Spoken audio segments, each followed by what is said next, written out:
Boa tarde aí, pessoal. Tudo bem? Então, vamos lá. Tem um assunto importantíssimo, tá, para falar com vocês. Até tem clientes nossos ali, né? Um cliente nosso ali de Fortaleza, que é influencer do mercado, né? Que é o Thiago da Arte Final de Fortaleza, tá? Vou dar um abraço aí pro Thiago. Eu acho bem legal o trabalho que o Thiago está fazendo, tá? Ele faz muito material sobre qualidade, tá? Qualidade do serviço dele, né? Então, assim, pô, ó, eu uso ACM tal, que é testado assim e tal, com a espessura certinha, né? Não, é lâmina 18mm, é lâmina 18mm. 3mm de espessura ou é 4, né? Então é bem importante. Eu achei bem legal esse trabalho que ele está fazendo, né? E eu achei muito importante, tá? Também estar falando sobre as impressoras UV, principalmente pequeno formato, né? A3, impressoras até 4060, 6090, né? Então é super importante a gente estar falando sobre a diferença das impressoras, porque tem impressoras mais baratas no mercado que são adaptações, né? E tem impressoras que até não são adaptações, mas elas são impressoras assim com pouco tempo de mercado, impressoras inferiores em componentes, né?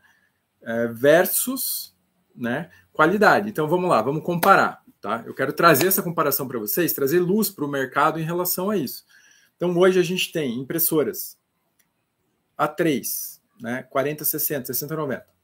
Então, assim, por exemplo, nós trabalhamos com a Nokai e outras marcas também. Tá? A gente chama de Max Print, nossa linha, né? Então tem Nokai e Max Print. Nós temos experiência junto com a Nokai de 6 anos e com o UV desde 2008. Nós temos experiência com tecnologia UV, né? Então, qual a diferença hoje dessas máquinas que vendem preço, essas empresas que vendem preço, para as nossas máquinas, tá? Então, assim, vamos lá. Cabeça de impressão. Cabeça de impressão. Nós temos ali opções no mercado hoje. Essas mais baratas usam XP600 ou TX800. São cabeças bem antigas, tá? São cabeças baratas? Sim, tá? Mas são cabeças que podem durar, principalmente na UV, principalmente na tinta branca, né? Tem casos que dura 2 meses a cabeça, 1 mês, 3 meses, né? É preciso trazer luz para as pessoas, tá? Para as empresas em relação a esse fator, né? Essas cabeças são frágeis, tá? Elas vão durar menos, principalmente com a tinta branca, que é a tinta que demanda mais cuidado, é a tinta mais grossa, né? Outro fator, tá? Então, primeiro fator é cabeça de impressão. E qual a minha opção em termos de qualidade? Em termos de qualidade, você vai ter a Epson i1600 e a i3200, tá? Essas cabeças, elas vão durar ali 2 anos até 3 anos. Na média, né? São cabeças mais rápidas que a TX, que a XP, mais rápidas, mais qualidade, né? Quem tem máquina com XP sabe. Cor chapada, tom mais forte, você não consegue rodar em 4 passes, às vezes nem em 6, né? Conforme a cabeça vai ficando usada, você tem que rodar às vezes em 8 passes, né? Com essas cabeças você não tem esse problema, né? Degradê, ela entrega, né? E aí, em alguns casos, você tem que botar umas 6 cores ali e tal, que já impacta em custo, né? Então, a gente precisa diferenciar isso. As pessoas precisam saber. Uma cabeça vai durar pouco, e aí impacta no custo da máquina, né? Tem gente que fala assim, puxa, mas tua máquina tá 10 mil reais mais cara, mas é só o valor da cabeça. A gente tá falando só no valor de uma cabeça, né? Hoje uma cabeça i16 aí, na casa de 6 mil, né? 5 e pouco, 6 mil. Aí 32, com a gente aqui, obviamente, né? Que somos um dos melhores preços de cabeça no Brasil. 8 mil, a HD 9.500, nessa média, 10 mil, né? E qual a diferença da i32 para a i32 HD? A i32 HD, ela tem 8 canais, então ela tem CMYK, né? 4 canais, 2 canais para o branco, 2 canais para o verniz, né? Então, essa é a diferença da I32 normal para a I32 HD, o número de canais. Aí, outros fatores, né? Aí tem questão da placa, tem questão de placa, né, do equipamento. Então, pessoal, essas mais baratas usam placas mais frágeis. Aí você tem toda a mecânica do equipamento, né? A gente... aí tem... a máquina tem vácuo? Tem vácuo, não tem vácuo. A máquina tem sensor de colisão, tem sensor de altura, como é que é o sistema, né? Então, assim, faça uma compra técnica, né? Faça uma compra técnica.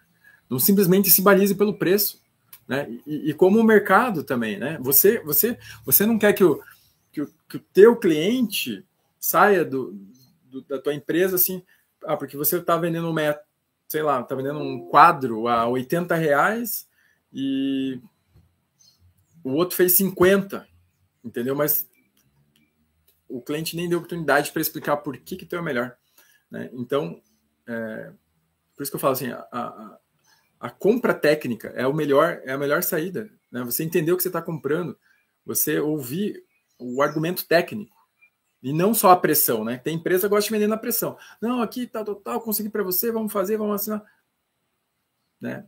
Presta atenção, né? Aí tem a questão da experiência da equipe, né? Nós temos hoje o Brasil inteiro técnicos, né? Todos os técnicos com experiência, a gente tem know-how, tem por trás as fábricas, né? Por isso a importância de você estar comprando com empresas que têm fábricas por trás para dar esse respaldo, né? Que é o caso nosso aqui com a Nokai. A Nokai que criou o formato 6090 há 13 anos atrás, né? E aí ela veio evoluindo, trabalhou com TX800, depois XP, e hoje ela não trabalha mais com essas cabeças, ela só trabalha com I16 e I32, e aí em outras linhas com Ricoh, enfim. Tá? Então, isso é muito importante, diferenciar. Aí, o que mais? Por exemplo, agora falando especificamente da A3, né? A nossa A3, ela tem um opcional de impressão em módulo de bobina. Então, você tem uma máquina que você consegue trabalhar, por exemplo, com etiqueta, BOPP, adesivo, lona, e colocar a bobina, não como só uma A3 rígida, normal, né? Então, um opcional que eleva o patamar da máquina, né? Aí, outro fator que as nossas máquinas têm é o módulo de impressão cilíndrico, né? Então, a A3, a 4060, 6090, essas três têm módulo cilíndrico, né? Então, você consegue imprimir caneca, garrafa, taça, copo, né? Nesse modelo tem que ser ângulo reto, né? Então, igual um copo, né? Tem que ser um ângulo reto, né? Não pode ser um ângulo cônico, no caso, né? Então, no caso desses modelos cilíndricos, né? Então, assim, é uma infinidade de detalhes, né? Aí aquela coisa, a empresa que começou a vender ontem, né? Tem uma curva de aprendizado, né? São mais de 30 materiais possíveis de imprimir com V, né? No rígido ali, flexível, enfim, né? É uma infinidade de materiais que podem ser impressos. E cada material, eu vou imprimir no capacho, tem seu segredinho. Vou imprimir no MDF, tem seu segredinho. Vou imprimir no acrílico, tem seu segredinho. O que tem que fazer, como fazer tudo, entendeu? É isso que a gente tem para oferecer para vocês, né? Know-how de quem já trabalha com o V desde 2008, com o VLED há quase 10 anos, o VLED, né? Antigamente, 2008 não tinha LED, então com o VLED, né? E com essas máquinas pequenas, já é uma experiência de 6 anos, né? Aí tem a questão da tinta, tá? A gente trabalha hoje com JetBest, Nutec, tá? E uma tinta chinesa original, né? A gente tem essas opções de tinta também já testadas, né? Então, para cada demanda, né? Tem cliente que precisa de híbrida com tinta ultra flexível, tem cliente que precisa, flatbed, né? Mesa plana com tinta ultra flexível, tem cliente que tem UV flexível e precisa de tinta rígida, né? Tem cliente que precisa mais aderência, menos aderência, Então, tudo isso a gente tem